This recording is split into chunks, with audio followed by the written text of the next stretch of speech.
자, 뭐 투자에 대해서 뭐 몇 가지 이제 좀 우리가 투자가 가지는 여러 가지 가지고 있는 성격이라든지 이런 걸 조금 보도록 하죠. 일단 우리가 총 지출, 총 수요를 구성하는 4개의 이제 구성 요소가 있는데 소비, 투자, 정부 구매, 그다음에 순수출 4가지가 있죠. 그 중에서 이제 우리가 소비를 배웠고요. 소비는 우리가 이제 봤듯이 뭡니까? 소비의 특성은, 소비는 일단은 총 지출, 총 수요 중에서 가장 큰 부분을 차지하고 있습니다.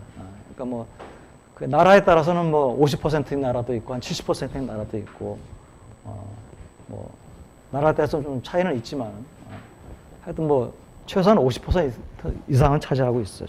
총 수요에. 그렇다면 이제 소비가 총 수요에 굉장히 큰 영향을 미치는 부분이라고 이제 생각이 될 텐데, 이제 의외로 소비는 총 수요에 큰 영향을 미치지를 못합니다. 왜 그러냐? 이미 우리 배웠죠. 컨섬션 스무딩이라고 하는 걸 배웠죠. 그러니까 사람들은 자기 소득이 얼마나 변하더라도 소비는 뭡니까? 어느 정도 평탄하게 해가려고 하는 습성이 있기 때문에 소비는 굉장히 느리게 변해요. 그 느리게 변하기 때문에 전체적으로 뭡니까? 소비는 경기 변동을 완화시켜주는 역할을 하죠. 그죠? 그죠? 느리게 변하니까, 평탄하게 변하니까. 그러니까 소득이 예를 들어서 10% 정도 증가하면은 할 때 소비가 만약에 20% 정도 증가한다. 그러면 경기 변동이 지금보다 훨씬 더 클 겁니다. 근데 소득이 10% 증가하더라도 사람들은 소비를 1% 정도 증가시킬까 말까 뭐 이런다면은 완전히 평화화되어 있다면 그렇겠죠. 뭐 아예 증가시키지 않을 수도 있겠죠. 근데 이제 소득의 증가가 내가 예상하지 못하는 부분도 있고 아까 얘기한 대로 유동성 제약에 처한 사람들도 있고 그러니까 이제 좀 반응하는 부분은 있겠죠. 그게 이제 그렇지만 그게 소득의 변화만큼 반응을 안 한다는 것이죠. 그래서 그렇지만은 그렇게 평탄한 소비가 만약에 경기 변동 이외의 어떤 요인에 의해서 크게 변한다면 그거는 정말로 경기에 큰 영향을 미칠 수가 있겠죠. 그렇죠. 그게 이제 마치 이제 평소에 순한 사람이 화내면은 좀 무서울 수도 있다는. 그러니까 뭐 그런 경우가 어떤 경우가 있냐. 예를 들어서 사람들이 갑자기 우리나라 앞으로 경기 전망이 굉장히 어둡다. 그러면 내 일자리도 이게 오래 가지 못하고 소득도 내가 생각한 것만큼 미래에 소득이 발생하지 않고 이게 좀 불확실하다. 왜냐하면 내가 다니던 기업이 문을 닫으면 내가 일자리를 잃게 되고 그 다음에 일자리 얻는 게 쉽지가 않고 어떠래도 이전에 받는 임금을 받고 일자리를 못 구할 것이다. 이런 생각이 사람들한테 든다. 갑자기 많은 사람들에게 갑자기 이런 생각이 든다. 그러면 사람들이 어떻게 하겠습니까? 자기가 지금 현재는 내가 소득이 어느 정도 발생하고 있고 미래에도 과거에 이제 생각했던 것만큼 소득이 그러니까 현재 소득만 따지죠. 현재 소득이 변하지 않았음에도 불구하고 사람들이 뭡니까? 갑자기 소비를 줄일 수가 있겠죠. 그죠? 이게 컨슈머 센티먼트라고 그런 거잖아요. 이게 소비자 심리라고 하는 것인데 그런 것 그게 발생하게 되면은 이거는 오히려 소비가 경기를 끌고 내려가는 그런 역할을 할 수가 있어요. 뭐 예를 들어서 사람들이 돈을 빌려다가 주택이나 부동산을 엄청나게 샀는데 이자는 올라가고 부동산 가격은 막 폭락을 한다. 그러면 내 소득은 변함이 없지만은 부동산 가격이 폭락을 하고 이자 올라가면은 이 소득 가지고 이걸 갚으려면은 내가 소비를 적게 해야 될 수밖에 없잖아요. 사람들 소비를 팍 줄인다. 뭐 이런 것들이 이제 소득하고 관계없는 소비의 변화라고 볼 수가 있겠죠. 그래서 그렇게 이제 소비가 오히려 경기를 끌고 가는 경우도 있습니다. 그때는 굉장히 경기에 큰 영향을 미쳐요. 왜냐하면 경기를 오히려 안정시켜줘야 될 소비가 먼저 움직이니까. 근데 일반적으로 소비는 이제 그렇지 않습니다. 그래서 경기를 이제 안정화시켜주는. 근데 투자는 아주 예외적인 국가를 제외하고는 큰 비중을 차지하지 않습니다. 근데 그 예외적인 국가가 이제 중국이죠. 중국은 뭐 엄청나게 투자를, 지금은 좀 많이 줄어들었지만 엄청나게 높은 투자율을 보여왔고, 사실 우리나라도 70년대, 60년대 말 경제개발 한창일 때는 투자율이 엄청나게 높았었죠. 투자가 차지하는 비중이 컸었죠. 근데 그 비중이 작더라도 투자는 경기의 변동에서 중요한 역할을 하는데, 그 이유가 뭐냐면 투자가 변동성이 심하기 때문에. 그러니까 보통 경기가 이렇게 변하면은, 그래서 이 그림이 다 스토리를 다 보여줄 수 있는지는 모르겠는데, 여기서 까만 것이 이제 국내 총생산 증가율이고요, 연도별로.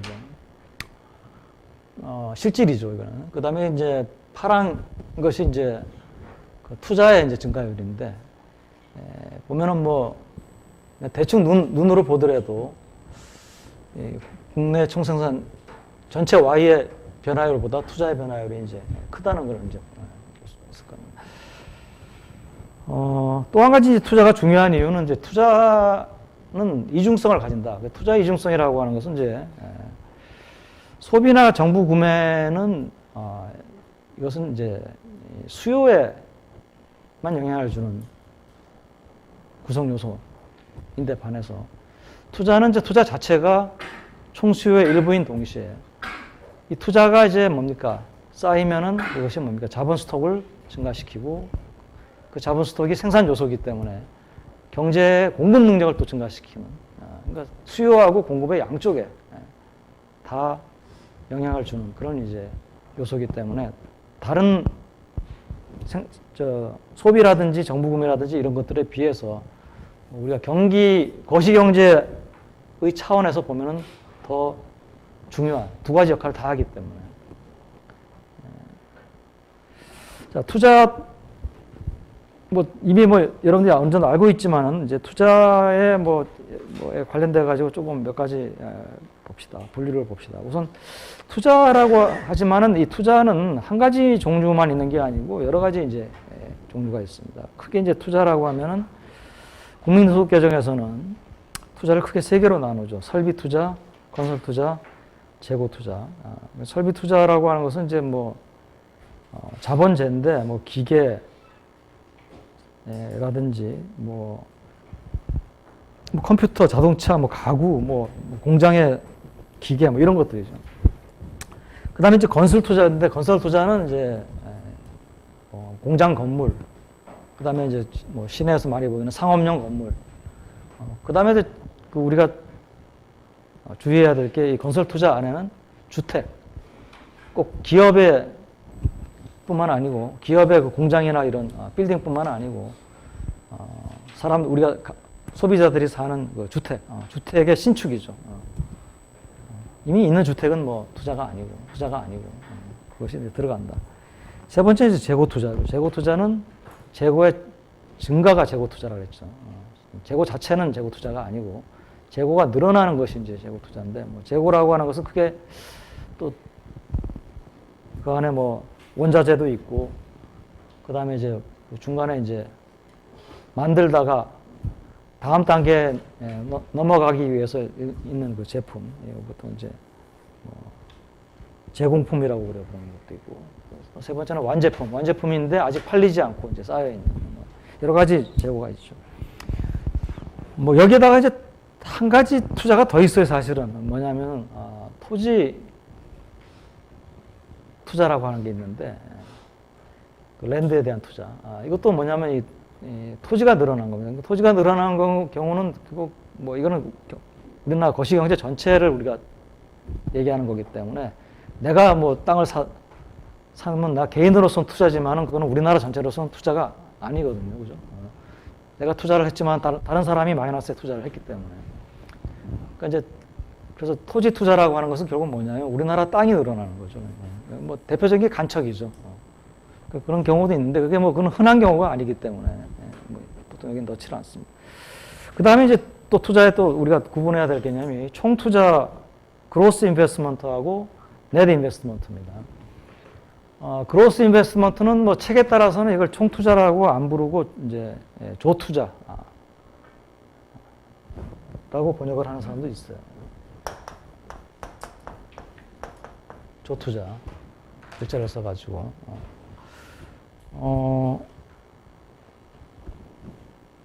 그 총 투자하고 순 투자의 차이는 뭐냐? 일단 우리가 그 투자라고 하는 거 총투자죠. 총투자. 전체 금액을 어떤 금액을 투자를 한다라고 할 때 이 전체 투자가 이용되는 용도로 보면은 첫째는 뭐냐 하면은 기존에 가지고 있는 어떤 기계라든지 뭐 설비라든지 공장이라든지 이런 것이 이제 사용을 하면서 마모가 되잖아요. 그죠? 그 마모된 부분을 다시 이제 원상 회복시키는데 복구하는 데 드는 투자가 있고요. 그 다음에 이제 두 번째는 부분은 뭐냐면 그 마모된 걸 원상 복구시킨 거에 더해서 공장이나 기계 설비를 증가시키는 거죠. 그러니까 뭐 한 대 가지고 있던 걸 두 대, 뭐 기계를 늘린다든지 뭐 이런 것들이죠. 그래서 그거 이제 마모된 부분을 원상 복구시키는데 보충시키는데 드는 투자를 하기 위해서 하는 투자를 우리가 대체 투자라고 부릅니다. Replacement Investment라고 하고요. 그 다음에 이제 순투자는 자본량을 늘리는 건데 당연히 뭡니까? 총 투자 중에서 Replace Investment를 뺀 나머지는 이제 자본량을 다 늘리는 데 사용되는 것이겠죠. 그래서 우리가 보통 이게 총 투자가 있고요. 총 투자는 그러니까 이렇게 상황이 이렇게 순 투자는 총 투자에서 빼기 대체 투자. 뭐 또는 뭐 이거는 이쪽으로 넘겨도 되겠죠. 이거는 뭐 데피니션입니다. 항등식입니다. 이게 정의식입니다. 이거는 정의식. 데피니션이에요. 이거는 뭐 순투자의 정의를 이렇게 해도 되고 총투자가 이거 두 개로 구성된다 이렇게 정의를 해요.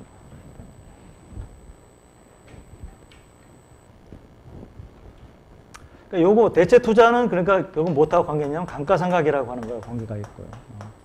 또는 뭐 여러분들 우리는 이제 기업 회계에서 감가상각이라고도 하고 또는 뭐 고정자본 이거는 이제 국민소득 개정상의 용어인데 고정자본 소모라는 표현을 쓰기도 합니다. 그죠? 이제 이 총투자는 이제 이거는 이제 자본 아니죠. 그러면 이제 요거는 뭐냐면 자본 스톡을 증가시키죠. 이만큼. 이것이 이것하고 관계가 됩니다.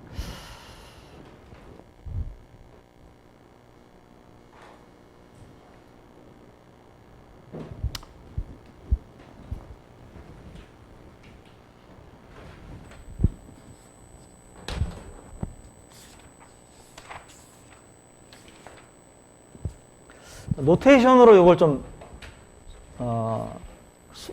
수학적인 노테이션을 조금 써가지고 이걸 좀 우리가 요 투자하고 이제 무엇이 관련이 되냐면 자본 스톡하고 관계가 되거든요. 근데 투자는 플로우고 자본 스톡은 스톡이거든요. 보통 그래서 보통 우리가 자본 이렇게 하지만은 그걸 조금 더 명확하게 하기 위해서 캐피털 스탁이라고 이제 영어로 표현하잖아요. 자본 스톡. 그래서 그 관계는 이제 뭐냐면 우리가 이건 T-1 또 기간이 있겠죠. 그죠? 그러니까 투자는 이 기간 중에 정의가 됩니다. 예를 들어서 IT라고.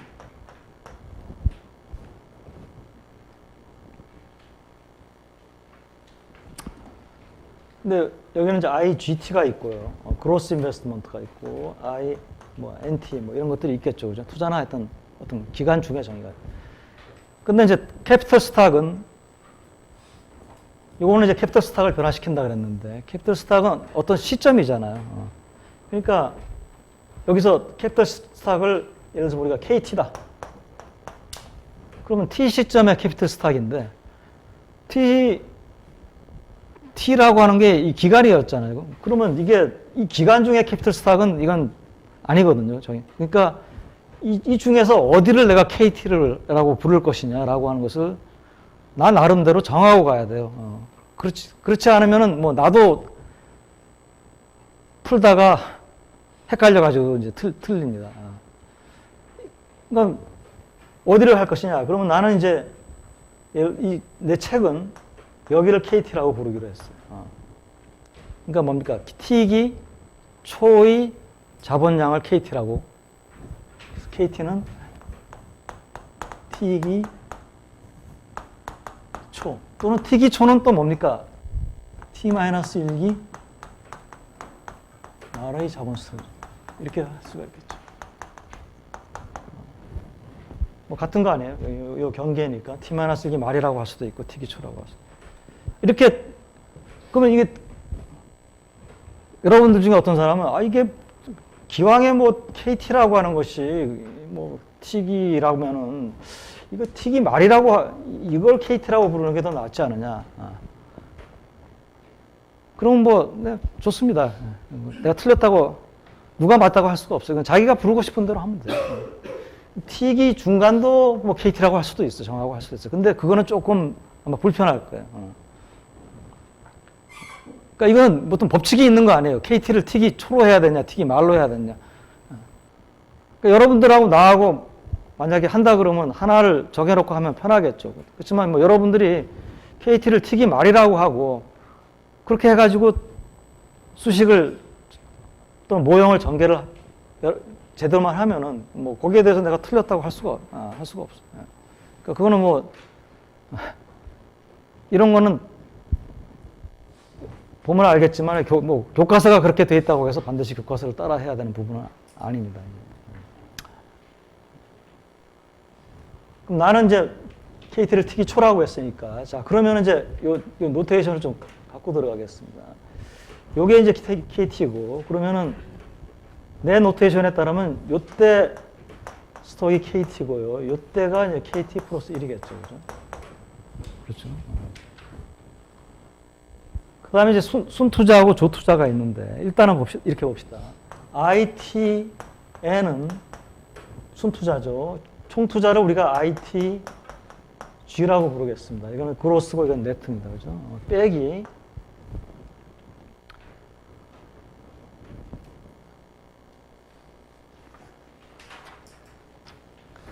여기가 이제 대체 투자인데,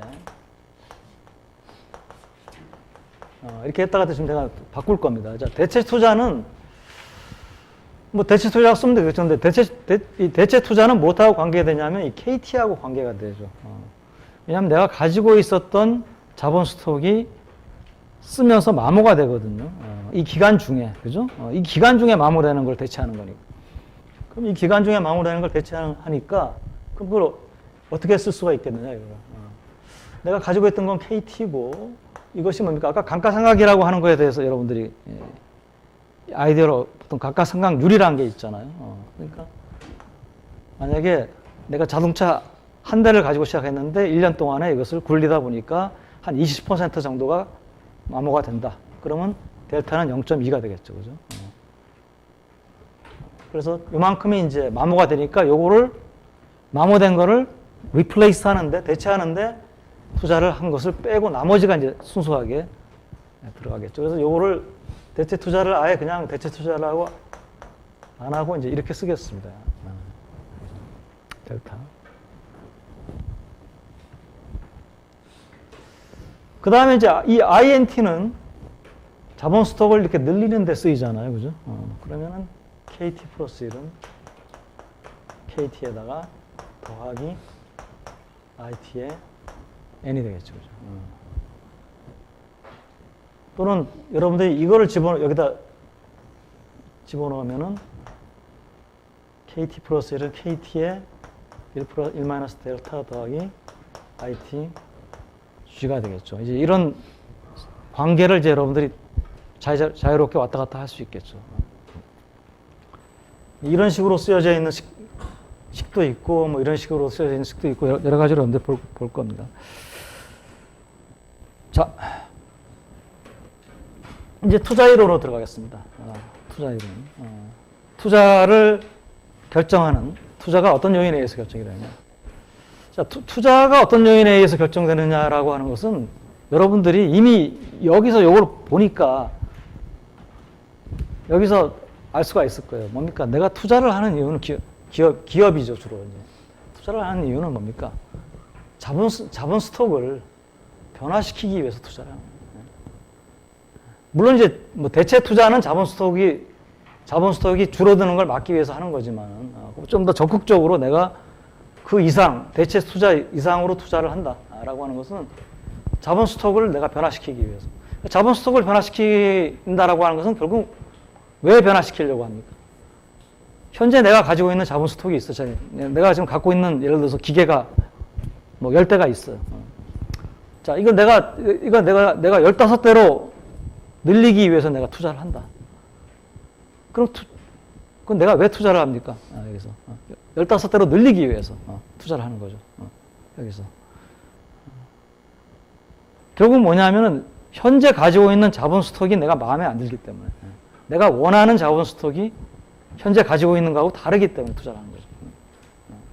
그러니까 투자의 우리가 왜 투자를 하느냐, 투자를 설명하는 이론을 우리가 개발하기 위해서는 사람들이 왜 투자를 하느냐. 물론 이제 투자를 해서 돈을 벌려고 투자를 하겠죠. 근데 돈을 벌지만은 뭐 돈 버는데 여러 가지 방법이 있으니까. 근데 내가 가지고 있는 기계를 늘리면 나는 돈을 벌 수 있을 것 같다. 그러면 내가 이때 투자는 우리가 설비 투자, 건설 투자, 재고 투자 이 세 가지만이라고 그랬잖아요. 자, 우리 지금 하나 좀 내가 이거 잠깐 빠뜨린 게 하나 있는데, 이 투자가 이 토지에 대한 투자를 빼고 랜드 인베스트먼트를 빼고 나머지 이제 통상적으로 우리가 투자라고 부르는 세 가지 종류의 투자가 요걸 결정하는 요인들이 달라요, 서로. 그래서 지금 우리가 먼저 배우는 이 투자는 주로 설비 투자에 적용되는 투자라고 생각합시다. 또는 기업이 설비 투자만 하는 게 아니고 공장도 짓고 뭐 그렇기 때문에 기업의 투자, 건설 투자라고 하지만은 기업의 건설 투자, 공장이라든지 뭐 이런 거. 주로 이런 것에 해당되는 투자라고 생각을 하고 지금 이걸 봅시다. 그러면 이제 아까 얘기한 대로 내가 기계를 늘리고 싶다. 기계 대수를. 그러면 이제 내가 투자를 결정하는 요인이 뭐냐면 내가 내가 가지기를 원하는 기계의 대수가 몇 대냐. 이게 내 투자를 결정하는 요인이잖아요. 투자가 얼마나 될 것인지를 결정하는 요인이고, 결국 투자를 결정하는 요인은 내가 기계 몇 대를 가지고 회사를 운영하기를 원하느냐에 영향을 미치는 요인들이 결국은 투자에 영향을 미치는 요인이겠죠. 그러니까 결국은 뭐냐면은 현재 내가 이미 이걸 갖고 있어요. 그죠? 근데 내가 가지기를 원하는 KT가, 뭐 이걸 내가 KT 스타라고 한번 부를까요? 이런 게 있는데, 이걸 계산해 보니까 이거하고 달라. 그러면 당연히 뭡니까? 이거 이용해가지고 이걸 달성하려고 그러지 않겠어요? 갭을 메우는 거예요. 그렇다면 얘가 어떻게 결정되느냐는 얘를 들여다볼 게 아니고, 얘가 어떻게 결정되는지를 물으면은, 답을 찾으면은 우리가 원하는 답을 찾을 수 있을 거 아니에요. 그래서 투자의 결정 이론은 1차적으로 뭡니까? 기업이 가지기를 원하는 자본의 양이 얼마냐를 결정하는 이론이 되겠습니다. 자, 그러면 이제 여기에 여러 가지 이론이 있는데, 여기도 제일 먼저 우리가 배울 게 케인즈의 투자의 한계 효율 이론입니다. 또는 자본의 한계 효율 이론이에요. 근데 그것이 이제 또 자본 투자의 행태를 만족할 만하게 설명을 못 하니까 또 다른 이론들이 또 뒤에 이제 나오는데, 이게 우리 소비에서도 봤듯이 앞에서 먼저 가르치는 이론이 가장 중요한 이론인 게 아니에요. 지금 이게 대충 이론이 나오는 역사적 순서에 대로 그러니까 절대소득 이론이 먼저 있었고, 그 다음에 그게 오히려 불만족스러우니까 항상 평생 이런 게 나왔습니다. 그러니까 이게 또 케인즈의 자본의 한계 효율 이론을 먼저 가르칠 텐데, 이걸 먼저 가르친다고 해가지고 이것이 가장 중요한 이론이다. 이것만 열심히 공부하면 안 됩니다. 뒤에 나오는 이론들이 오히려 더 중요할 수도 있어요. 근데 이 투자를 우리가 이해를 하기 위해서는 기본적으로 현재가치법하고 내부 수익률법이라고 하는 이 두 가지 를 이해를 해야 되는데, 왜냐하면 기업을 생각해 볼 때 기업이 이제 투자를 할 것이냐 말 것이냐는 결국 뭐냐면, 내가 예를 들어서 기계를 한 10대를 가지고 이때까지 작업을 했는데 이거를 11대로 늘릴 거냐 늘리지 않을 거냐, 이 의사결정이거든요. 이런 의사결정을 할 때 기계 한 대 늘리는 거를 내가 일종의 하나의 프로젝트, 하나의 새로운 사업이라고 생각한다면, 이 새로운 사업이 가치가 있느냐 가치가 없느냐, 그러니까 이걸 조금 쉽게 우리가 설명하면, 이제 여러분들이 예를 들어서 겨울방학 동안에 좀 돈을 좀 아르바이트를 해서 돈을 벌고 싶은데, 그냥 최저임금 받고 그냥 편의점에서 일하는 것보다는 내가 좀 붕어빵이라도 좀 구워가지고 사업을 한번 해보자. 그러면 붕어빵 사업을 여러분들이 할 것이다. 그러면 붕어빵 사업을 하려면은 투자가 필요하잖아요. 붕어빵 굽는 기계 이런 게 필요하잖아요. 이 기계에다 내가 투자를 할 것이냐 말 것이냐, 이걸. 그럼 그 투자할 만한 가치가 있느냐 없느냐, 이걸 내가 어떻게 평가를 하느냐라고 하는 것이죠. 이게 이제 조금 더 세련되게 가면은 기업의 투자 의사결정이고, 그래서 모든 것의 베이스거든요, 이게. 그러면 이제 거기서 이제 현재가치법인데, 현재가치법은 이런 겁니다. 이제. 그럼 내가 이제 만약에 이 붕어빵 기계를 사가지고 투자를 하면은, 이게 이제 예를 들어서 이걸 한 달이라고 생각해도 되고 몇 년이라고 생각해도 되고, 현재가 이게 현재입니다. 이게 제로인데 시점이 현재 이제 어떤 코스트가 들어갑니다. 붕어빵 기계를 사는데 어떤 기계값이 이제 코스트가 있겠죠, 그죠? 그 다음에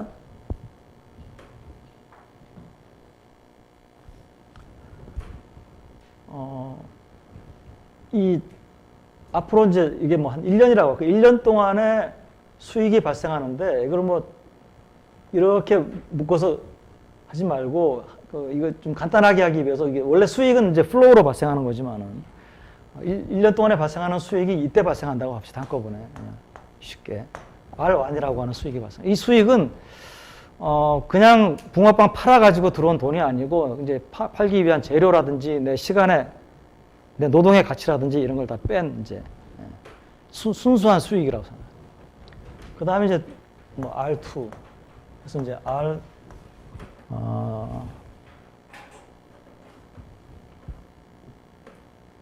RN까지 이제, 이렇게, 마지막에 이제, 물론 이제 이게, 현실적으로 하면은 이제 붕어빵 기계를 또 다시 되팔 수도 있고, 내가 장사가 잘 되면은 또 프리미엄을 받고 되팔 수도 있고, 그럴 수도 있지만은, 일단은 이거는 다 쓰고 붕어빵 기계는 그때는 이제 그냥 날려버린다고 생각을 하고, 가치가 없다고 생각하고. 자, 그러면 이제 이거는 이거는 돈을 버는 거고, 이만큼 남는 거고, 이거는 이제 비용이거든요. 그러면 이제 내가 이런 사업에 투자를 할 것이냐 말 것이냐라고 하는 것을 이제 어떻게 결정하느냐. 한 가지 방법은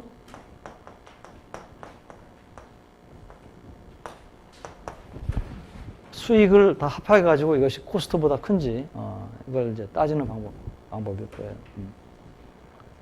이 R은 그냥 매출이 아니고 내 시간의 가치, 내 임금이라든지 내가 나한테 준 거지만 그런 걸 다 넣은 거기 때문에 어떻게 보면 이게 양이면은 이거는 투자할 만한 가치가 있다고 볼 수도 있을 거예요.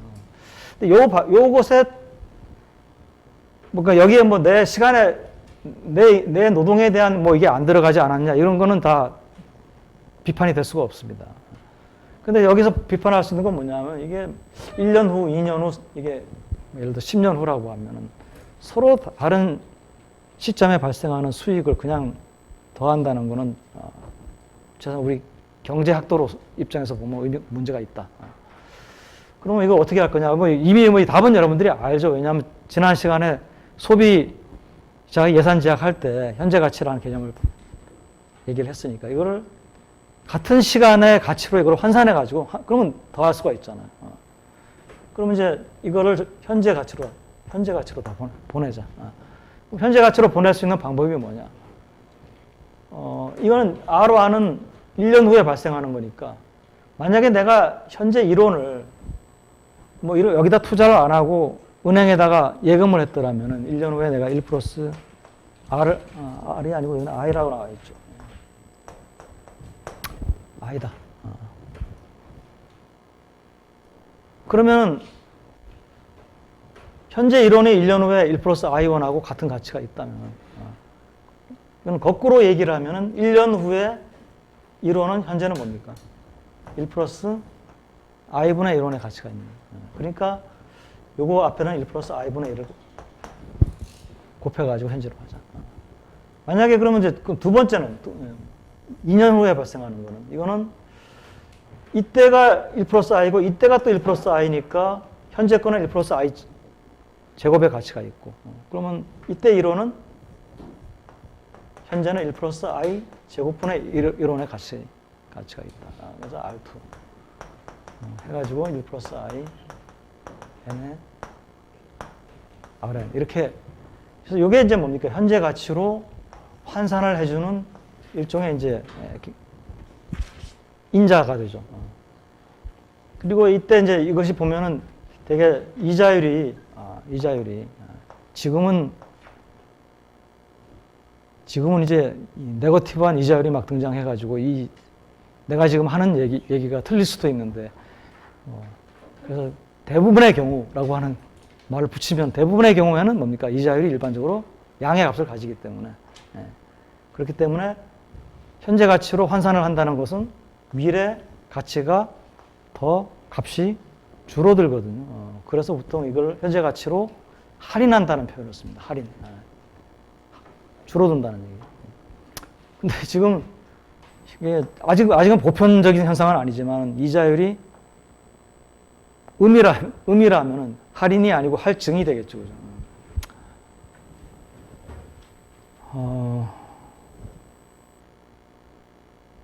그래서 이렇게 하는 것을 우리가 이제 미래 수익 흐름의 현재 가치라고 이렇게. 그럼 이제 현재가 이제 제로인데 C는 현재 지금 치르는 기계의 가격이거든요. 그러니까 이렇게 현재 가치로 환산한 것을 이제는 뭡니까? C하고 이제는 뭡니까? 어느 쪽이 크냐 작으냐를 비교를 할 수가 있겠죠. 그래서 이거를 우리가 V0라고 하고 현재 가치라고 하고요. 그럼 V0하고 현재 가치죠. 수익 흐름의 현재 가치가 C보다도 크냐 작으냐를 따져서 크면은 그러면 이건 뭡니까? 투자를 하자. 붕어빵 기계를 사서 사업을 하자.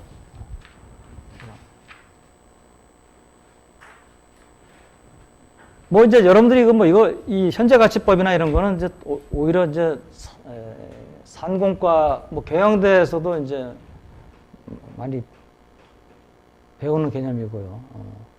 특히 이제 뭐 관리 경제학이라고 하는 뭐 그런 이제 과목이 있는데 그런 데서도 많이 배우고. 근데 뭐 사실 이제 여기서 이제 애플리케이션이 들어가죠. 예를 들어서 뭐 잔존 가치가 있으면은 뭐 어떻게 하느냐. 또는 뭐 여기다 이 이자율을 명목 이자율을 쓸 것이냐, 이제 실질 이자율을 쓸 것이냐.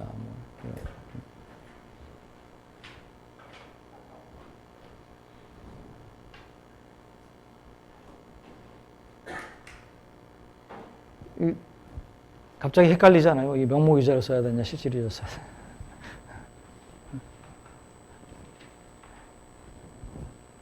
이거 여러분들 남학생들은 족구 좋아하니까 족구 잘하는 친구가 있는데 그 친구 도저히 이길 수가 없어요. 근데 그 친구가 이제 좀 혼란스럽게 하는 이제 우리 소위 말해서 이제 구찌 겐세이라고 하는 걸 하잖아요. 방법 중에 하나가 야, 너 그 공 찰 때, 공 차기 전에 숨을 멈추고 차냐, 아니면 숨 쉬고 난 다음에 차냐. 뭐 이런 식으로 이제 하면은 생각해보면, 이거 숨 쉬고 차야 되지. 이거 하다가 이제 실수하거든. 그러니까 이제 여러분들 다 아는 것 같은데, 이게 명목이자율이냐, 실질이자율이냐, 그러면 이제 헷갈리기 시작하는 거예요. 여러분, 명목이자율, 실질이자율을 둘 중에 어느 걸 적용하느냐는 결국 뭐에 달려 있습니까? 얘가 원화로 표시가 되느냐, 또는 몇 개로 표시가 되어 있느냐, 이거에 다 달려 있다 그랬죠. 이게 다 실물 단위로 표시가 되어 있으면 실질이자를 쓰는 거고요. 이게 원으로 표시가 되어 있으면 명목이자를 쓰는 겁니다. 그죠? 왜냐하면 이 명목이자율은 원을 줬을 때 몇 원을 받느냐니까. 그러니까 그거를 단위가 다른 실질이자율 쓰면 단위가 다르잖아요. 몇 개고 이거는 개당 이거는 몇 원이고, 그죠? 그러니까 그 원리는 항상 똑같습니다. 어디 가나. 그러니까 왜 우리가 실질이자를 쓰냐면 어떤 경우에는 내가 이 R1이나 R2나 이거의 값을 평가할 때 원으로 평가하는 것보다 개로 평가하는 게 편할 때가 있어요. 왜냐하면은 이게 이제 10년 동안에 붕어빵 가격이 올라갈 수도 있고 뭐 변할 수가 있잖아요. 그러면 내가 얼마를 내가 매출을 할 것이냐, 벌어들일 것이냐를 계산할 때 그러면 물가가 어떻게 될 것이냐 이런 예측을 다 해야 되잖아요. 근데 이걸 개로 하면은 대략 내가 몇 개 정도, 그러니까 예측해야 될 게 하나 줄어드는 거죠. 물가 예측하면 몇 개 정도 팔릴 거다.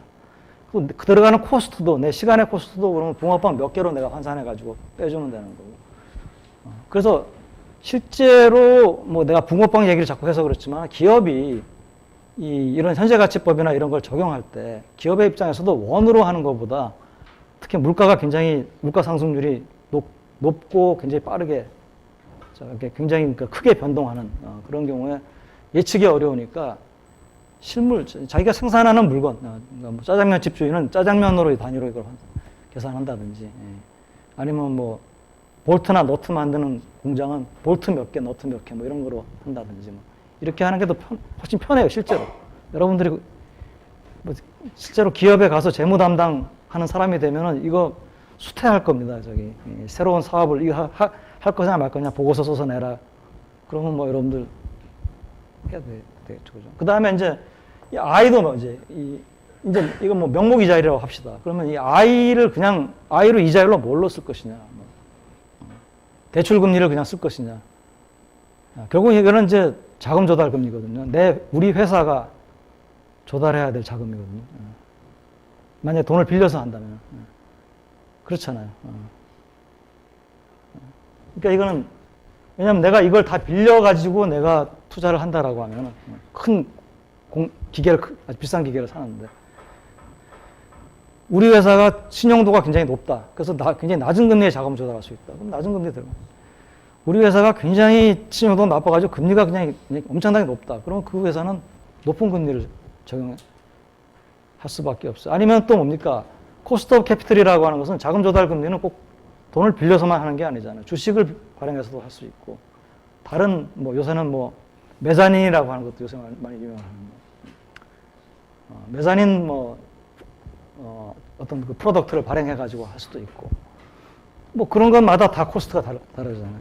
그럼 그 자금 조달 전문가는 우리 회사의 코스트가 어느 정도인지를 계산을 할 수가 있어야 되겠죠. 그러니까 그런 것들이 이제 다. 그러니까 이게 굉장히 간단한 식이지만 내가 식을 외우라는 게 아니고 이 식에 들어있는 원리를 우리가 그런 원리를 여러분들이 이해하면 한없이 이건 여러분들이 적용해 나갈 수 있습니다. 자, 그러면 이제 굉장히 간단한 얘기지만 현재가치법이라고 하는 거 얘기를 했어요. 그러니까 현재가치법에서는 이 이자율을 뭘로 쓰느냐 이것이 사실 굉장히 중요한 관건이긴 하지만은 결국은 이제 내가 계산한 V0 현재가치하고 C하고 V0가 크면 투자를 합니다. 자, 현재가치법 말고 또 한 가지 방법이 있습니다. 또 한 가지 방법은 뭐냐면은 아예 지금 이게 똑같은데 R1인데 R2 RN까지 가죠. 근데 여기에 아까는 우리가 V0를 I를 써가지고 계산을 한 다음에 이거하고 C를 비교를 했는데 이번에는 뭐냐면 아예 V0 대신에 C를 집어넣습니다. C를. 그러니까 붕어빵 기계의 가격을 아예 집어넣어요. 그 다음에 여기서 이 값 알죠? 이 값 알죠? 얘들 다 알죠? 근데 이제는 뭐냐면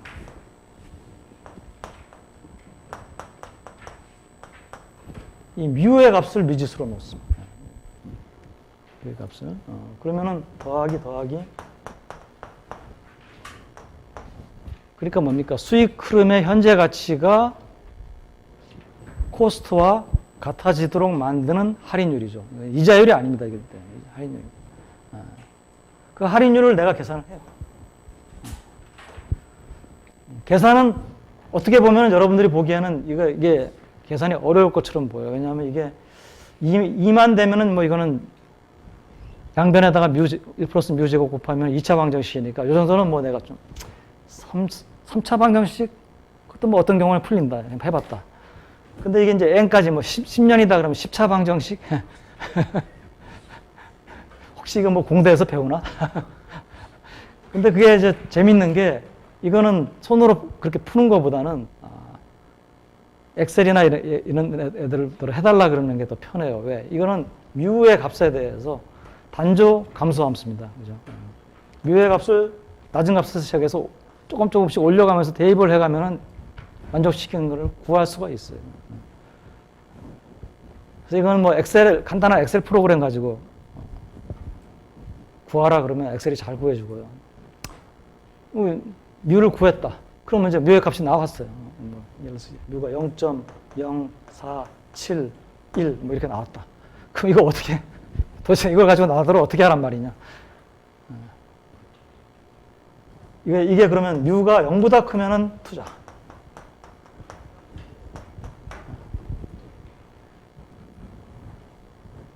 하란 얘기냐? 그럼 이 뮤의 의미를 생각해야겠죠. 이렇게 계산한 뮤는 무슨 의미가 있느냐? 이거는 뭐냐면 내가 이때 번 돈을 뮤라고 하는 수익률로 재투자할 수 있다는 걸 말합니다. 이렇게 계산한 뮤는. 재투자할 수 있다. 그러니까 그 수익률을 벌고 재투자를 할 수 있다. 그러니까 내가 뭡니까? C를 투자했으면은 이 전체 기간 동안에 뮤라고 하는 수익을 매 기간마다 거둘 수 있다.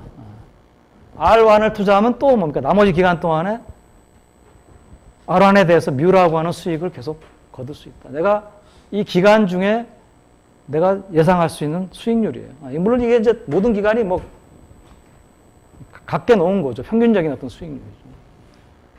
그럼 그게 0보다 크면은 뭐 일단 투자해서 내가 돈 번다는 얘기 아니냐. 투자할 거냐. 근데 그게 아니고 이게 이제 우리가 보통 이거 이제 뭐 대학원 입학 시험에서 구두 시험 볼 때 제일 많이 물어본 그러니까 뭐 아니죠. 기회비용이 있죠. 여러분들이 이건 아이하고 비교를 해야 되죠. 왜냐하면 내가 이만큼 내가 수익을 거뒀지만 여기에는 뭡니까? 내가 이 C를 돈을 빌렸을 때 갚아야 될 이자는 가만히 안 돼 있다 그랬죠. 그러니까 이자는 내가 빌려서 투자를 한다면 이자는 갚을 수 있어야 되고 내가 만약에 빌리지 않고 내가 가지고 있는 돈으로 투자를 한다면 뭡니까? 내가 그 돈을 가지고 여기다 투자 안 하고 은행에 그냥 넣어놓고 그냥 여름방학 동안에 겨울방학 동안에 붕어빵 장사 안 하고 그냥 은행 이자만 가지고 먹는다. 그게 더 나오면은 붕어빵 장사 할 필요가 없잖아요. 그러니까 뮤가 I보다 크냐 이게 붕어빵 장사를 하는 게 더 은행 이자를 받는 것보다 더 낫다는 얘기거든요. 이때 투자를 합니다. 이게 이제 이거를 이때 이 뮤를 우리가 뭐라고 부르냐면 내부 수익률이라고 부릅니다.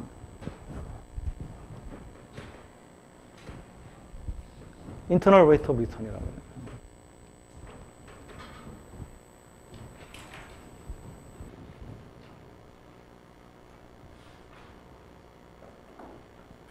현재가치법하고 내부수익률법은 투자를 할 것이냐 안 할 것이냐의 여부에 대해서 항상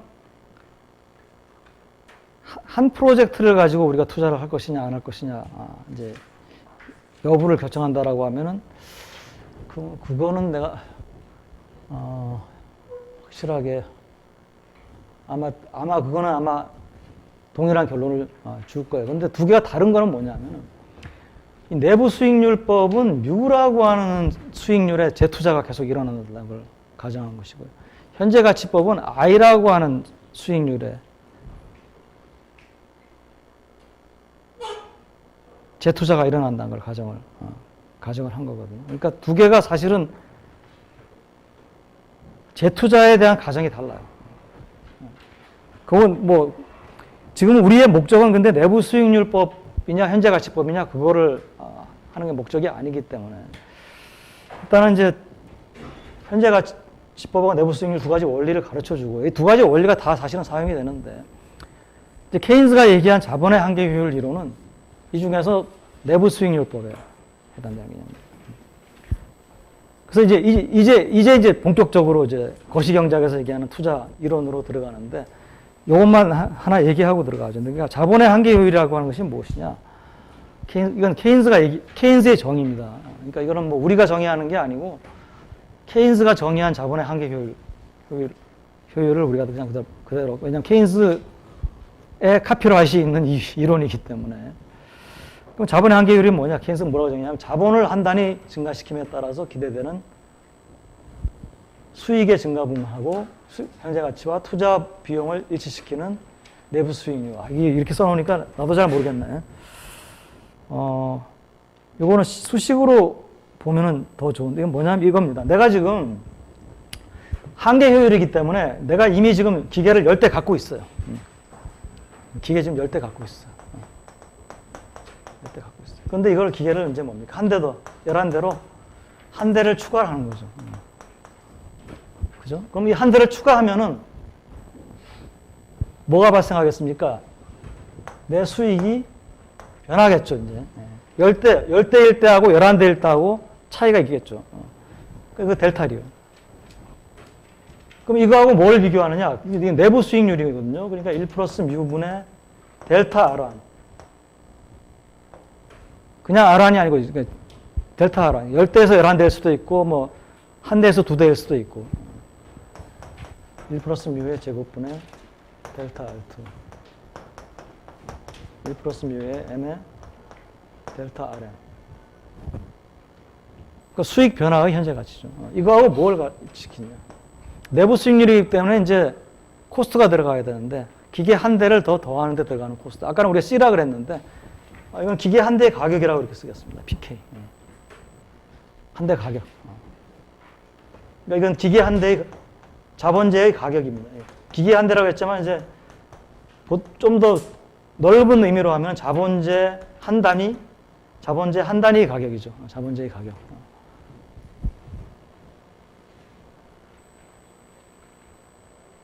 그렇죠? 그러면 이렇게 해가지고 여기서 뮤를 계산해서 투자를 할 것이냐 안 할 것이냐 여부는 뮤가 I보다 크냐. 이게 만약에 뭐 실물 단위로 되면 이때 뮤는 자본의 한계 효율이지만 실질 한계 효율이 계산될 때니까 그때는 R하고 비교를 해야겠죠. 그러니까 우리가 단위를 여기는 원이라고 하는 화폐 단위를 넣었다는 가정하에서 그러니까 달리 얘기가 없으면 화폐 단위로 했다고 생각을 하고 여러분들이 좀 보면 좋을 것 같아요. 대부분의 경우 이제 화폐 단위로 했다고 가정하고 이런 걸 많이 쓰니까. 그래서 요게 이제 자본의 한계 효율입니다. 뭐 요거를 지금 우리가 보는 자본의 한계 효율이라고 하는 요 자체는 내부 수익률 가장 간단한 버전의 내부 수익률법을 갖고 온 거죠. 그러니까 아까 얘기한 대로 여기에 뭐 복잡하게 R이 그러면 어떻게 계산이 되느냐, 뭐 이것도 I하고 비교를 하지만 이 I는 그러면 나에게 주어진 투자 기회라고 하는 건 뭐냐, 뭐 이런 거 또 여기에 뭐 세금까지 들어가고 뭐 그러면은 생각해야 될 것들이 많아질 수가 있겠죠. 그때도 여러분들이 생각지 않은 게 나온다 하더라도 너무 당황할 필요는 없습니다. 그러니까 만약에 여기 세금이 들어온다 그러면 세금이 결국 뭐냐면 얘에 영향을 미치는 세금이냐, 얘에 영향을 미치는 세금이냐, 또는 뭐 얘에 영향을 미치는 세금이냐, 아니면 뭐 얘에 영향을 미치는 세금이냐 이런 거를 나름대로 판단해가지고 이 프레임워크에서 어차피 하는 거기 때문에 책에서 배우지 않았다. 그렇다고 해서 당황할 필요는 없고요. 그렇게 해가지고 분석하다가 틀리게 분석을 할 수도 있겠죠. 처음 해본 분석을 하면은.